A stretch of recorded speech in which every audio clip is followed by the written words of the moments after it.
Olá, meus irmãos e irmãs de Ideal Espírita, vocês amigos e amigas que nos acompanham aqui na página Estação da Luz Espírita, muitíssimo obrigado mesmo pela sua companhia. A nossa página Estação da Luz Espírita não tem fins lucrativos, o objetivo é a divulgação da doutrina espírita. E é por isso que nós reunimos aqui esta sede de matérias espíritas para que possa atender às suas necessidades, estudo, lazer, pesquisa.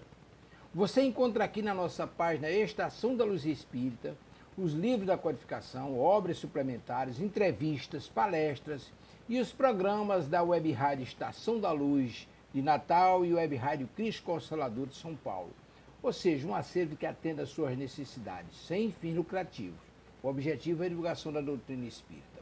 E agora eu convido você para nos acompanhar na reprodução de mais esse trabalho imperdível. Muito obrigado mesmo pela sua companhia e vamos juntos!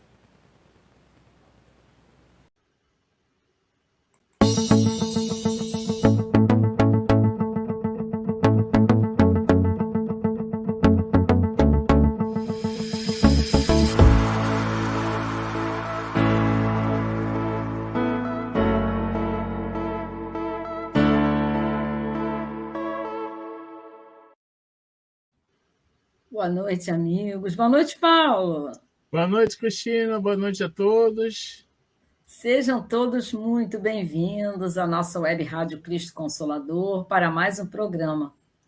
Que a paz do nosso Mestre Jesus esteja conosco, que Ele nos ampare, nos inspire nas reflexões de hoje.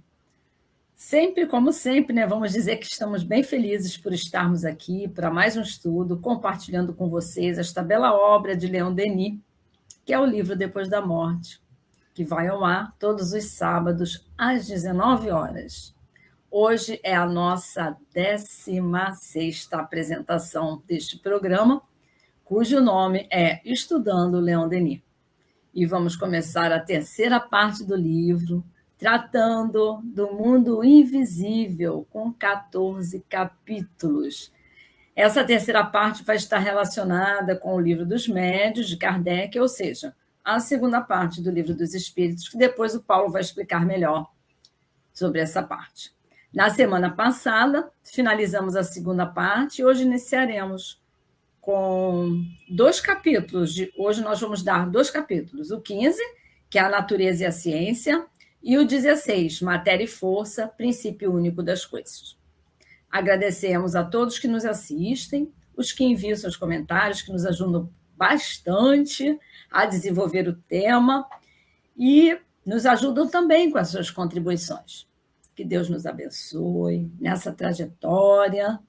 E antes de iniciarmos, vamos fazer a nossa prece. Vamos fechar os nossos olhos e pedir à espiritualidade amiga, a Jesus, nosso mestre querido, a Leon Denis, patrono do nosso estudo, que nos abençoe, nos ilumine, que clareie a nossa mente para os estudos da noite de hoje. Que todos que estamos aqui, aqueles que estão nos assistindo, que vão nos assistir depois, recebam também essas bênçãos, que aproveitem bastante o estudo, que lhes sirva de exemplo, de fortalecimento para a nossa caminhada. Fique conosco, agora e sempre, graças a Deus. É com você, Paulo. Graças a Deus. Então, o livro Depois da Morte de Leon Denis, ele é bastante esclarecedor, que ele dá um panorama quase que completo da doutrina espírita. Então, nós vimos aqui, e Leon Denis foi muito feliz, porque ele colocou aqui, lá na primeira parte, Crenças e Negações, ele nos fala que essa luz divina ela é espargida em todo o globo. Ela cai constantemente. Nós é que não escutamos ou a deturpamos. Enfim, desde há 5.000 anos, desde as primeiras civilizações, se a gente pode dar uma olhadinha ali a caminho da luz, já vem pregando, né? Já vem afirmando a teoria das reencarnações, da multiplicidade das existências. E essa verdade ela é sempre obscurecida. Por que ela é obscurecida? porque ela nos faz perder a noção da responsabilidade das nossas vidas. Parece-nos, sem essa verdade, sem essa chave que foi redescoberta, aclarada pelo Espiritismo, a gente perde a noção da nossa responsabilidade, do nosso esforço, do nosso trabalho. E Leon Denis aqui, ele vem aclarando paulatinamente isso. Por isso é um livro gostoso de ler, gostoso de estudar.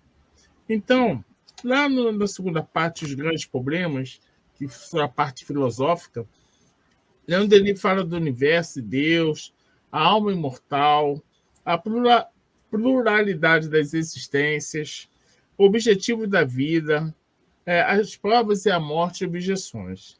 E hoje, né, como a Cristina falou, nós estamos adentrando uma outra parte, que é o mundo invisível, que é composto, né? Até você falou, quantos capítulos?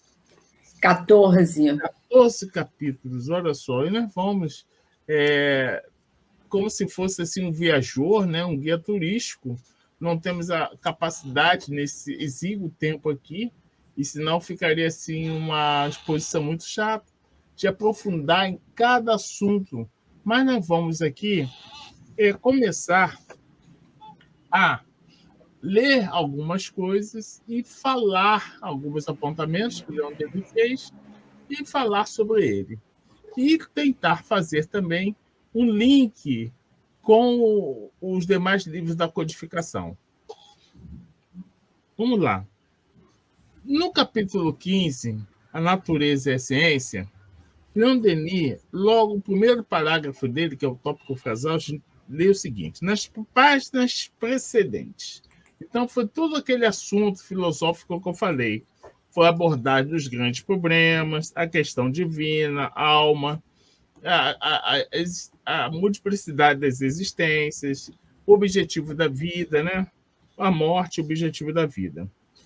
Expusemos os princípios essenciais da filosofia das existências sucessivas. Esses princípios, apoiados na lógica mais rigorosa, clareiam o nosso futuro e dão a solução aos numerosos problemas até aqui inexplicáveis. Olha, cada alma encarnada que está aqui, ela tem um nível de consciência. Chega um certo momento da nossa vida que a gente se pergunta o porquê. Por que de tudo isso? O que eu estou fazendo aqui? Para onde eu vou? Quem sou eu? Então, aí a gente começa a pesquisar. Para os que se contentam com respostas prontas, a gente pode parar como parou os dogmas das religiões, das diversas religiões, aspectos exteriores, aspectos interiores. A maior parte de todos param nos aspectos exteriores. Poucos pegam os livros das religiões, tá? E vão ter um critério ali de leitura, um critério de reflexão. Isso serve para que você possa aprofundar o seu conhecimento, fazer ligações para que você possa entender determinada doutrina. Não adianta você ficar só no aspecto exterior. 99% da humanidade ainda está no aspecto exterior. Apesar de estar em graus diversos de sentimentos, de inteligência, de consciência. Mas aqui, Leon Denis fala, tá, que na época, aí Leon Denis escreveu esse livro em 1889. Lembre-se que em 1888 teve a abolição da escravatura no Brasil. Então, só para você ter um contexto histórico do nosso país, tá? Muito diferente da França e das questões ocidentais que estavam ali. Então, mas, vamos falar da Europa. Nessa época, nossa época, Leon Denis está falando, nossa época, a época que ele escreveu o livro, está cansada das quimeras da imaginação, das teorias e dos sistemas pré-concebidos, caiu no ceticismo. Aí a gente pode olhar no capítulo 8, a crise moral. que nós abordamos aqui nas aulas anteriores. Cristina, se você quiser falar alguma coisa, fica à vontade. Tá? Eu queria só comentar, quando o Leon Denis falou das existências sucessivas, eu queria fazer um comentário que as existências sucessivas é uma questão que é a lei da natureza, é um fato. Não importa se nós acreditemos ou se a gente deseja ou não deseja, acontece. E que, através dela, nós entendemos muita coisa e também resolveremos muitos problemas que a gente não pode explicar sem ter essa noção das numerosas existências. Aí Leon Denis estabelece ou realça mais um dos pilares fundamentais da doutrina espírita, né? E aí também a gente pode, quem estiver interessado, pode ir no capítulo 1 da Gênese, que está ressaltado também o caráter da revelação espírita, ajudando nesse início do capítulo A Natureza e a Ciência. Isso, exatamente, né? Então, Leon Denis, obrigado, né, por esse esclarecimento. Então, ele nos diz que são necessários fatos sensíveis, diretamente observados para dissipar a dúvida. Essa dúvida se explica que seria a consequência fatal do abuso das lendas, das ficções, das doutrinas errôneas, ao murmúrio dos quais a humanidade ficou embalada durante séculos. Se lembra que nós falamos aqui quando Nietzsche falou que Deus está morto. Então, cansado daquela doutrina, daquela condição férrea da igreja e das demais religiões, vamos lembrar, tá, que no lançamento do Livro dos Espíritos, pouco depois, a Inquisição os queimou na Espanha. Olha, o Livro dos Espíritos foi lançado em 1857. Será que está bastante longe? Não está, meus amigos e minhas amigas. Estamos muito perto ainda. Nós vimos ressurgir, e depois da pandemia, várias doutrinas, a gente pode ver os terraplanistas e vários outros, né, querendo provar que a Terra é plana, e você pega o avião e vê que a Terra é esférica, é só você subir o horizonte e você não vai encontrar ali, e vai cair no abismo, né, quando você chega, e isso está provado cientificamente, mas nós vimos aqui um ressurgimento das doutrinas mais absurdas em pleno século XXI. Então, isso prova, tá? E lembramos que Leon Denis escreveu esse livro no século XIX. 2 séculos depois, praticamente, ainda nós debruçamos sobre teorias das mais absurdas, apesar da humanidade já estar num patamar de uma educação mais global, num patamar diferente daquela época. Tá? Lembramos que Leon Denis ele fez parte da Liga de Ensino da França e difundiu ali, de uma certa forma, o ensino básico, né? Lá naquela época, naquele país, a gente pode ver o livro de Gaston Luce, tá? Esclarecendo sobre isso. Então, você vê que, mesmo quando a educação já, de uma certa forma, já está mais avançada, os espíritos, já baseados na doutrina da reencarnação, ainda não se convenceram plenamente. Quando você se convence plenamente, eu acho que todos aqui já, de uma certa forma, quando vislumbraram a doutrina dos espíritos, as dúvidas, de uma certa forma, elas foram saneadas. Aqueles espíritos mais infantis ainda se debruçam nesse universo de dúvidas, se debruçam no mundo material. Mas à medida que você vai amadurecendo enquanto pessoa, enquanto espírito, você vai procurando uma causa oculta de todas as coisas que Leon Denis abordou nos capítulos anteriores. Então, mesmo com essa instrução, a gente percebe, quando Leon Denis aborda, que o homem ele se tornou cético. eu avanço ainda mais, já que nós estamos examinando essa obra quase 200 anos depois que ela foi escrita.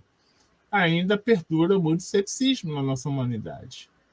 Apesar do ensino, apesar da evolução da ciência, que nós vamos ver aqui nas páginas seguintes, ainda há um grande problema. Quer falar alguma coisa, Cristina? Não, pode continuar.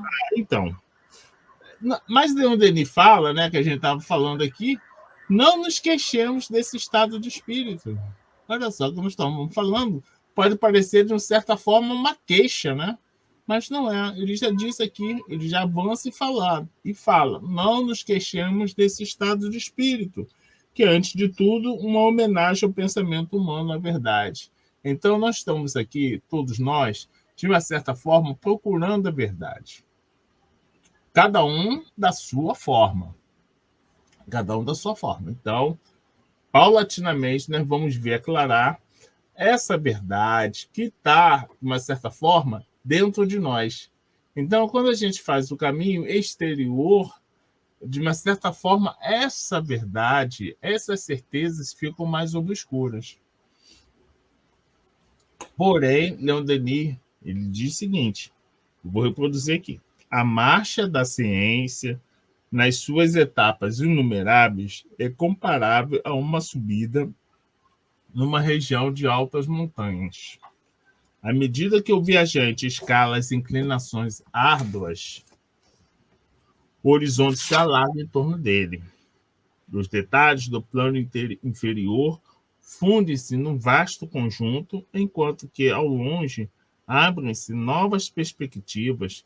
Quanto mais sobe, mais o espetáculo adquire amplidão e majestade. Assim, a ciência, nos seus progressos incessantes, descobre a cada passo domínios ignorados. Isso é fantástico, porque à medida que aqueles que já têm uma certa idade, como eu, né, 60 anos, de uma certa que estudaram, né, o ensino fundamental, o científico, então você vê que, à medida que você vai sendo aclarado dos processos científicos, você vai percebendo que foi um aumento, um crescente de saber. Às vezes as pessoas se perguntam, para que esse tudo saber? Mas, na verdade, é necessário você ter uma visão global de tudo. Então, é necessário você aprender matemática, física, português, ciência, religião, filosofia. Você, antigamente, não. Antigamente, essas verdades, isso era uma coisa muito, digamos assim, estreitos. Hoje você já tem um arcabouço, você tem um olhar panorâmico e a educação nos favorece a isso. E outra coisa mais, você precisa das ciências interligadas. Então, se você quer se aprofundar na física, você precisa da matemática, não é? Até na psicologia também. Então, por exemplo, como é que eu vou estudar uma série de fenômenos se eu não souber estatística? E como é que eu vou saber estatística se eu não sei matemática? Então, a gente começa a perceber que está tudo interligado. E também são importantes, né? Então, a química e a física, elas são essenciais, até para a compreensão de outros detalhes, de outras coisas também. Exatamente. Como a Cristina falou lá na Gênesis, no momento que você estuda o universo, como ele é feito, né? Como essa majestade divina, né? Como as leis, né? Você estuda a paleontologia, você estuda a geografia, você estuda os fatos passados, como a Terra foi feita, você vai entendendo a majestade disso tudo. Você entende que a Terra está numa determinada órbita, e se ela for mais ou menor, se tiver uma certa inclinação, e mudar essa inclinação, vão ter efeitos. Então, a gente começa a entender esse pensamento criador, e a gente começa a entender que Jesus é o Espírito Augusto, né? Então, a gente começa a entender o trabalho que se dá para manter um mundo como esse, um cenário onde que nós podemos experimentar, aprender, evoluir com muito amor. Isso é feito. Hoje já se sabe, como basta uma pesquisa, você vai ali na internet, e procura saber a idade do universo. Aí você vai entender que, de uma certa forma, 41 bilhões de anos, enfim, é bastante antigo. Então você começa a entender. Você tem no YouTube tem vários canais que, de certa forma, explicam isso. A análise das imagens de Hubble, James West, de diversos outros instrumentos. Então vamos lá, né? Vamos avançar mais um pouquinho. Tá? Então, a gente descobre o seguinte: os nossos sentidos materiais, eles são limitados. Nós precisamos, além das luzes e das cores percebidas pelas nossas vistas, existem outras luzes. Existe o infravermelho, existe o ultravioleta, existe, em matéria de som, existe o ultrassom. Então, são sons que nós não conseguimos captar, e muito mais. Nós vemos que os cães têm uma audição mais aguda, que capta melhor que nós. Então, nós vamos entender que nós somos portadores de sentidos para deambular neste plano para que nós possamos evoluir. Mas nós sabemos que há seres microscópicos e outros seres que nós não conseguimos observar. Tá? Então, olha só, da mesma maneira, o nosso ouvido apenas percebe as ondas sonoras entre dois extremos. Então, o espectro que os nossos sentidos observam é pequenininho. Serve para que possamos ter essas experiências encarnadas aqui. Mas, com a avançada inteligência, nós conseguimos entender que existem esses mundos e fazer instrumentos que possam ajudar a nossa percepção. Então, aí, a gente vê o microscópio, o telescópio, o radiotelescópio, a ressonância magnética, a tomografia. Entende? Então, a gente vê a televisão, para não ficar muito distante da nossa realidade, a televisão. Hoje você vai, qualquer plano de saúde cobra uma tomografia, um raio-x. Antigamente, né?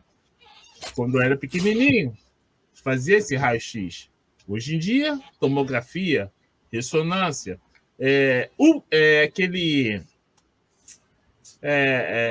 ultrassonografia, né? Ultrassonografia. Então, você vê lá o feto, né? Você vê lá o interior do corpo humano sem precisar abrir. Olha só que avanço.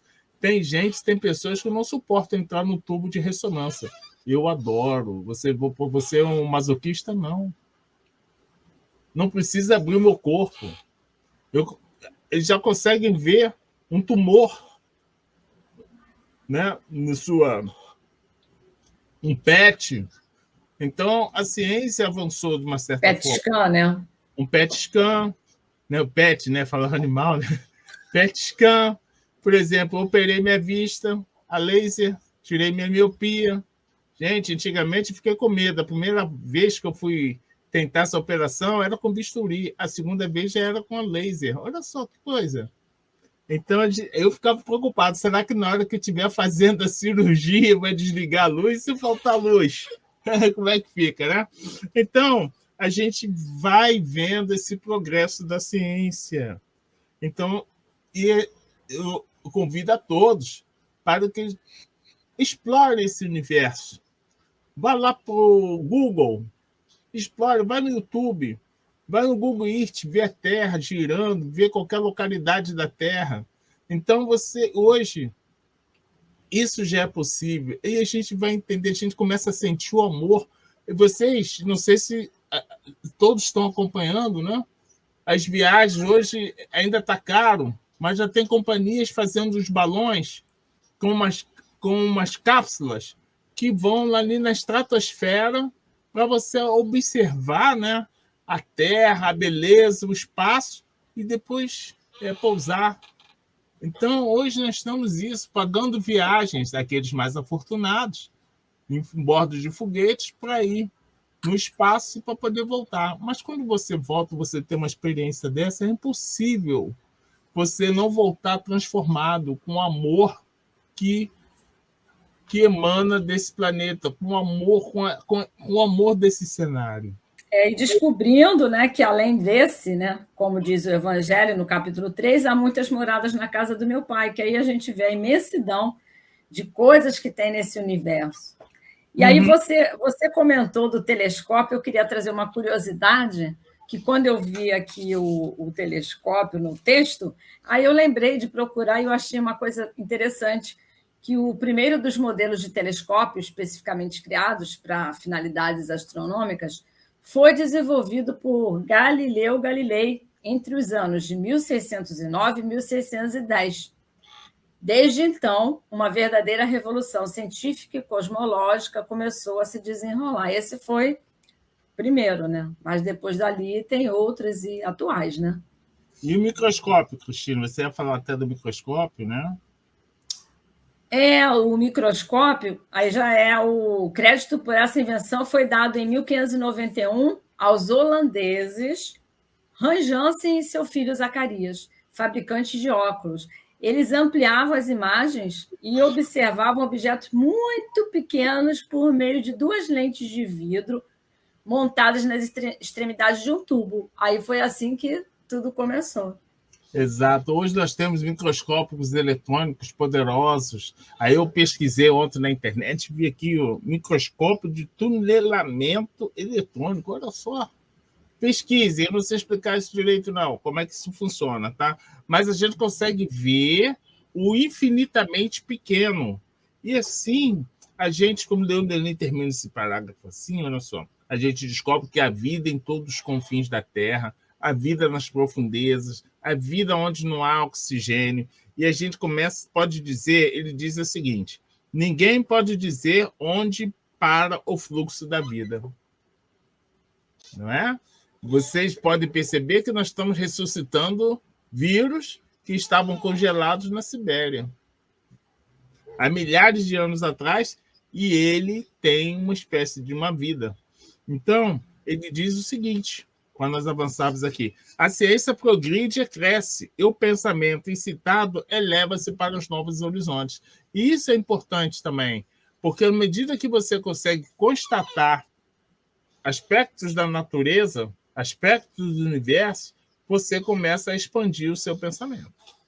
É impossível ficar preso, tá, a pensamentos antigos, uma vez que a lei do progresso é fortemente atrelada às nossas existências. Então, ele diz aqui o seguinte, o espírito humano tem seus limites, a natureza não.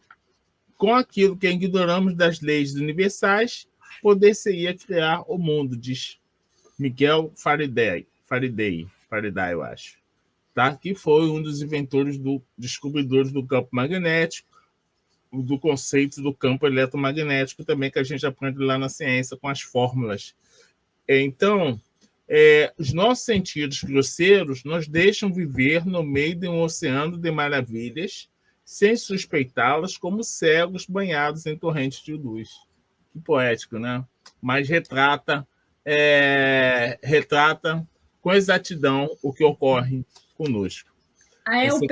Eu queria comentar que Leon Denis diz aqui que quase nada o nosso conhecimento, né? Por tudo que ainda temos que descobrir, que isso daí né, pelo menos da época que foi escrito, né, o livro até hoje, muita coisa já foi descoberta. E o que tem ainda para descobrir é muita coisa. É um infinito da criação, na verdade, né? E a limitação dos nossos sentidos faz com que nós vivamos cercados de belezas insondáveis, que aos poucos, segundo o nosso merecimento, né, segundo a gente vai crescendo, amadurecendo, vai tudo se revelando pouco a pouco.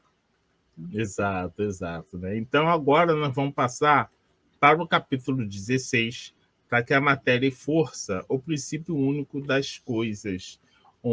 Mais um capítulo que Leon Denis começa a abordar, a servir de preâmbulo para capítulos mais complexos, né? Então, dentro desse tópico que nós estamos vendo aqui.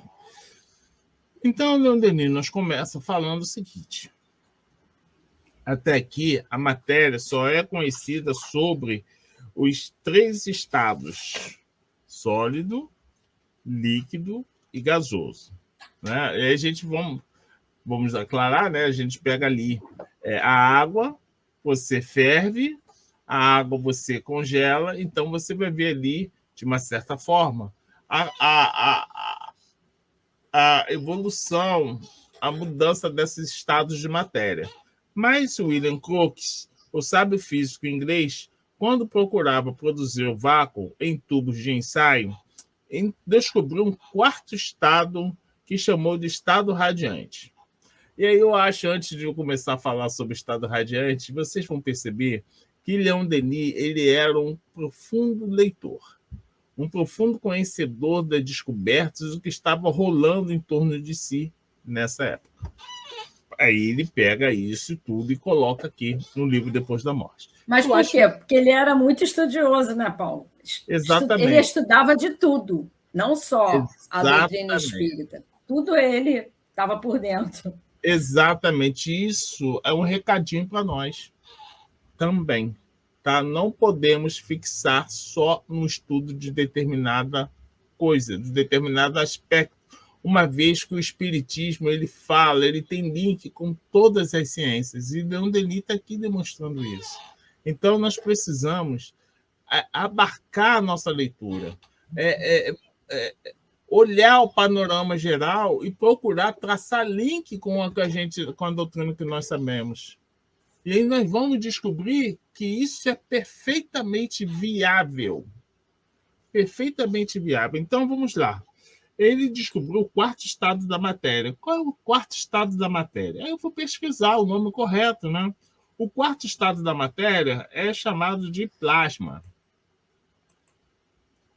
E eles dizem aqui, os átomos libertados pela rarefação livram-se desse vácuo relativo por movimentos vibratórios de uma rapidez, de uma violência incalculável. Eles se inflamam e produzem efeitos de luz, radiações elétricas que permitem explicar a maior parte dos fenômenos cósmicos. Ele fala aqui, né, tem um adendo aqui no livro, que eu estou lendo do livro da CELD, edição do CELD, que o raio-x são uma das aplicações mais conhecidas desses fenômenos. Lembramos que Marie Curie, tá, uma famosa cientista, né, com o seu marido também, estavam estudando essa parte. E com a invenção dela, do raio-x, tornado de uma certa forma, da radiação, produziu o que a gente conhece hoje, o raio-x, as máquinas de raio-x, né, que conseguem observar as fraturas, o pulmão, para ver se a gente está com tuberculose ou pneumonia, não é? Então, a gente vê que tudo isso, ela descobriu, acho que é o radônio, o polônio, não me lembro, eu já esqueci agora. Então, aí você vê que essas descobertas todas começaram lá naquela época de Leon Denis, que a gente fala ali antes, mas se aprofundaram, né? E hoje em dia, cada 6 meses, se a gente olhar as revistas científicas, que eu acho interessante, tem algumas que realmente são muito interessantes, e elas são escritas de uma forma voltada mais para um público mais leigo. Não vou fazer aqui apologia, né? Mas vocês podem procurar nas bancas de jornal ou na internet, vocês vão descobrir. Então, a gente consegue, de uma certa forma, ver ali o estado da ciência, as descobertas, as direções, a gente começa a ver. Mas eu, fazendo a minha pesquisazinha na internet, tá? Eu descobri que hoje são 7 estados da matéria. Pois é, meus senhores e senhoras, são 7. Então, nós temos ali o condensado de Bose-Einstein, o gás fermiônico e o superfluxo de polarations. Então, eu não vou, logicamente, explicar que nem eu entendo, mas o que eu quero deixar registrado aqui, que já estamos com 7 estados já aceitos pela ciência dessas variações na matéria. Mas Leon Denis ele começa a avançar aqui. Ele fala que a matéria condensada em diversos graus sob os 3 primeiros aspectos no estado radiante perde várias de suas propriedades, densidade, forma, peso, cor, mas nesse domínio novo parece unida a força à matéria de maneira mais estreita e mais íntima. Esse quarto aspecto será o último de que a matéria pode se revestir. Aqui é um ponto de interrogação. Olha só, vou repetir. Esse quarto aspecto será o último de que a matéria possa se revestir? Já vimos que não. Já vimos que nós estamos em 7 aspectos que a matéria toma para se manifestar. A tua pesquisa é atual, é de... Atual dessas... 1889. Não, de 7 estados? É atuadíssima. Só procurar na internet que você vai ver. Então, Wikipedia é uma grande fonte. Daquela época até hoje, então já mudou para caramba, né? Dos 4 passou para 7. Exatamente. Tá? Mas nem sempre a ciência é assim. Existe uma coisa que eu aprendi na escola, que existe a física e tem a física aplicada, né? Então, o que é física aplicada? Tem a física teórica e o que é a física aplicada? A física aplicada é o que a gente aprende das leis da física e transforma em máquina e em ferramentas. Quer ver um exemplo de física aplicada? Pega a cafeteira. A cafeteira é um exemplo de física aplicada. Ok? Tem uma resistência, tá? Elétrica, do negócio não é mais fogo. Aquece a água sobe por um tubo, se derrama no pó de café, ok? Aí você vai ter seu cafezinho, tá? Porque o vapor aquece o líquido que se expande, que sobe, tá? Numa canícula e que vai ser despejado em cima do café. Isso é o quê? Isso é física aplicada. A física teórica, você aprende o quê? Aprende que a matéria se transforma. E você aplica essa física. Então, o que a gente vê hoje numa televisão é justamente isso. Você saiu da teoria e foi para a física aplicada. Você tem lá o quarto estado da matéria, que é o plasma. Você tem o quê? Televisão de plasma, que já era, não se usa mais. Já está mais evoluído. Mas eu me lembro muito bem. TV de plasma, coisa, né? Hoje você vai ver uma televisão de 8K, tá? Com micro LED, fininha, pendurando num quadro a partir de um conceito de 1957 que teve um físico que falou que as televisões do futuro seriam penduradas no quadro. Então, vocês hoje veem que as suas televisões estão penduradas nas paredes. Então, a gente começa a ver o quê? A gente vê a aplicação das descobertas, da química, da eletromagnetismo, do estudo da radiação. Então, a gente vê isso aqui. E aí, Leon Denis fala aqui, olha só como é lindo. Ele diz o seguinte: a ciência do futuro explorará essas profundezas e aí encontrará a solução dos problemas da unidade de substância e das forças diretoras do universo. Então, nós estamos... O que a gente pode dizer? Estamos num processo. Estamos num caminhar de descoberta. Denis, interessante que Denis vai falando da matéria com seu estado cada vez mais sutil, vai falando de uma gradação infinita da matéria, né? E depois, né, é o que o Espiritismo vai nos mostrar nos estudos, nas reflexões, que os Espíritos vão nos trazer mais tarde sobre a matéria, o elemento material. Quer dizer, já trouxeram, né? Mas é mais aprofundado, porque hoje a gente já estuda, né?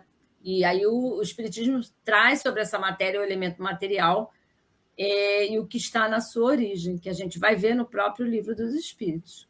Exato. Qual capítulo mesmo, Cristina, do Livro dos Espíritos, que a gente vê isso? Acho que é a questão 27? É a questão 27, mas aí eu vou deixar você avançar mais um pouquinho, daqui a pouco eu falo sobre ela. Então, viu? Falei um pouquinho, não era para falar, olha só. Então, ele fala o seguinte, olha, a unidade de substância já é entrevista, admitida pela maioria dos sábios. A matéria, como dizemos, parece ser, no seu princípio, um fluido de uma leveza, de uma elasticidade infinita, cujas combinações inumeráveis dão origem a todos os corpos. Invisível, impalpável, imponderável na sua essência primordial, esse fluido, através de sucessivas transições, torna-se ponderável e chega a produzir, por uma condensação poderosa, os corpos duros, opacos, pesados, que constituem a substância da matéria terrestre. Aí eu posso dizer. Uhum. Agora, eu posso dizer que ele já está falando desse elemento primordial, desse fluido universal ou éter, que a gente pode dizer. Uhum. Aí vem a questão 27, quando Kardec pergunta, aí, falando, né, que há 2 elementos gerais do universo, a matéria e o espírito, ele pergunta. Aí os espíritos respondem sim. E, acima de tudo, quem? Deus, o Criador, o Pai de todas as coisas. Deus, espírito e matéria constituem o princípio de tudo que existe, que é a Trindade universal. Exato, né? É interessante que eu estava pesquisando também no YouTube, e é muito interessante, né? Então, eu acho que vocês já sabem que a gente só consegue observar, a ciência já mensurou que a gente só consegue observar 5% da matéria que está no universo é a matéria visível. 5%. Os outros 95% é constituído de matérias que eles não sabem nominar, que hoje eles chamam de matéria escura e energia escura. Tá? Eles só conseguem observar porque nós não temos ainda instrumentos para medir. Então, a gente só consegue ver e perceber pelos efeitos que eles produzem na matéria visível. Olha só, né? Que matéria seria essa que você não consegue ver? Então, nós estamos aqui imersos numa matéria que a gente ainda não consegue nominar, mas que a gente já começa a perceber os seus efeitos. Para aqueles que querem pesquisar mais, eu sugiro que procurem no Google, ou no Bing, ou no Chat.io. Então, vocês vão conseguir aprofundar os seus elementos. Mas a gente começa a lembrar também que lá atrás existiu uma tabela que é chamada Tabela Periódica dos Elementos. Eu não sei se vocês se lembram que a gente tinha que aprender a tabela, né? Vocês se lembram disso? Eu me lembro, sim. Lembramos, mas a tabela é muito difícil, Paulo. Eu adorava. Como tirava 10 em ciências, né? Então, eu me amarrava. Então, só uma historinha da tabela periódica, a gente sabe, a tabela periódica mais completa ela foi elaborada pelo químico russo Dmitry Mendeleev,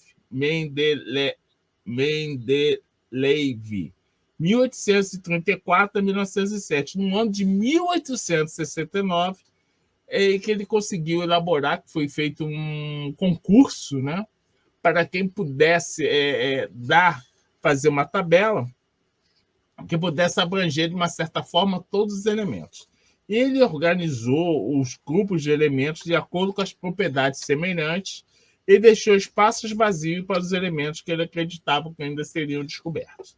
Então, mas, em 1913, Henri Moseley ordenou pelo número atômico dos elementos químicos, reorganizando a tabela proposta por Mendeleev. Então, a gente começa a ver que a tabela, em 2019, essa descoberta, completou 150 anos. Tá? Então, a gente começa a perceber que a ciência começa a mapear esses elementos que existem. E vão aparecer outros, com certeza, porque nada é estático no mundo das formas. Então, a gente vê o seguinte. A gente pode... com a tabela, né, a gente pode o seguinte. A escala, a matéria... Mas esse estado de coesão é apenas transitório. A matéria, refazendo a escala das suas transformações, pode também desagregar-se e retornar ao seu estado fluídico primitivo. É por isso que os mundos têm somente uma existência passageira. Saídos dos oceanos do éter, aí mergulham novamente e se dissolve depois de haver percorrido seu ciclo de vida. E a gente começa a perceber, tá? Quando a gente sabe de notícias, né? Porque eu não sou cientista, né? Então eu vou procurar saber. A gente começa a ver a magnificência de Deus, dos espíritos criadores E a ciência já começa a perceber que existe esse universo visível, ele está se expandindo. Então, os cientistas procuram saber como é que esse universo está expandindo. Então, aí você vai perceber o seguinte, tá? Como há de ciência empregada aí. Então, aí, em 1905, Einstein elabora a teoria da relatividade geral. Aí nós começamos a ver que existem. Aí vocês veem, né, a física quântica, vocês veem que a lei da gravitação, a lei da gravitação universal, aí você tem notícias que o tempo não existe, que os buracos negros distorcem o tempo, não, todos os corpos de massa maciça distorcem o tempo ao seu redor. Então a gente vê que o tempo é relativo. Então, basicamente, você começa a perceber que existe muito mais, tá? Então, você vê o quê? O estudo dos fenômenos materiais como uma cadeia infinita nos conduz gradativamente à concepção de uma substância única, etérea, universal e de uma força igualmente única, princípio do movimento, do qual a eletricidade, a luz e o calor são apenas variedades, modalidades das diversas formas. Você quer complementar algo, Cristina? Você falou do fluido desse. Você estava falando desse capítulo aí eu lembrei também que na mesma questão do Livro dos Espíritos, que é a 27A, Kardec pergunta se esse fluido será o que designamos pelo nome de eletricidade. Aí os espíritos nos ajudam nessa resposta dizendo: dissemos que ele é suscetível de inúmeras combinações. O que chamais de fluido elétrico, fluido magnético, são modificações do fluido universal, que não é, propriamente falando, senão uma matéria perfeita, mais sutil e que se pode considerar independente. E aí a gente pode acrescentar também o que diz a Gênese de Kardec, no capítulo 14, que ele vai falar sobre os fluidos, que vai ser nos próximos capítulos que a gente vai abordar, mas só dando um complemento aqui do que a gente está falando, no estado de eterização, o fluido não é uniforme. Sem deixar de ser etéreo, sofre modificações tão variadas em gênero e mais numerosas, talvez, do que no estado de matéria tangível. Aí, falando em matéria tangível, também a gente pode ir no Livro dos Médiuns, quando tem aquele capítulo do Laboratório do Mundo Invisível. Você lembra, Paulo, quando a gente estudou no capítulo 8? Sim. Aí fala sobre a formação dos objetos, aqueles objetos que surgem assim do nada, que a gente pensa que não tem explicação. Ué, como é que pode aparecer um objeto materializado ali? Né? É da transformação desses fluidos que se originam, né? E nesse capítulo de Kardec vai tratar sobre isso no Livro dos Médiuns. Todo complementando a explicação aí dessa parte. Então, resumindo, né? Assim, a química, a física, a mecânica e várias outras ciências que estão interligadas, tá, na sua marcha paralela, constatam cada vez mais a coordenação misteriosa das coisas. Eu me lembro de uma frase, eu não sei se é da autoria ou não, de Einstein, diz a seguinte: Deus não joga dados. Acho que ele estava falando da mecânica quântica, né? Então, ele diz o seguinte: o espírito humano encaminha-se lentamente, às vezes mesmo inconscientemente, para o conhecimento de um princípio único, fundamental, em que se une a substância, a força, o pensamento, de uma potência cuja grandeza e a majestade o encherão o dia de surpresa e admiração. Então, aí Leon Denis já está falando aqui, tá? Porque a gente começa, quando você começa a estudar tanto a micro como macro universo, quando você começa a estudar as forças, quando você começa a estudar o corpo humano, quando você vê uma partícula de DNA, com a quantidade de informação que uma molécula de DNA carrega, é superior às vezes a vários computadores, e ela vai se transformando, ela vai se modificando, ela vai sendo alterada, ela vai transmitindo os nossos genes, ela sofre influência do perispírito. Então, a gente começa a ver que cada coisa se encaixa numa outra coisa. Tanto para cima, né, para o macro, quanto para baixo, para o micro. Então você começa a ver que está tudo encadeado, tudo certinho. E assim você começa a ter, de uma certa forma, uma fé. Digo uma fé, porque aquele que nos fez não nos abandona. Aquele que nos fez dentro de determinadas leis que nós estamos aí evoluindo. Nós estamos aí descobrindo. E isso a gente começa a perceber cada vez que a gente começa a estudar. E Leon Denis aqui ele está falando, de uma certa forma, de um certo modo, de uma maneira grandiosa. É isso. Começa o quê? A alavancar a sua fé que Deus não está morto. Na verdade, Leon Denis já disse aqui nos capítulos predecessores que, na verdade, a ciência é uma das grandes alavancas do espiritismo. Não é contra, porque à medida que você estuda, você vai chegando a ver que tem que ter um pensamento ordenador. Tem que ter ali uma grande arquitetura. Não é possível o influxo aleatório dos elementos para se formar um universo. Não, que o universo se autorregula sozinho. Então, elemento tal, aí é compatível com o elemento tal, aí você produz isso, aí você vê. Aí os sistemas, por exemplo, humanos, né, os sistemas globulares, o sistema do olfato, o sistema da visão, tudo se integra no micro, que é o corpo humano, e tudo funciona. Como é que isso ocorre? Aí você começa a entender, tá? Que não existe a probabilidade. O cálculo da probabilidade nos mostra que é impossível, ou senão ia demorar bastante tempo para que tudo isso combinasse, para que tudo isso desse uma sequência em que se fosse tudo obra do acaso.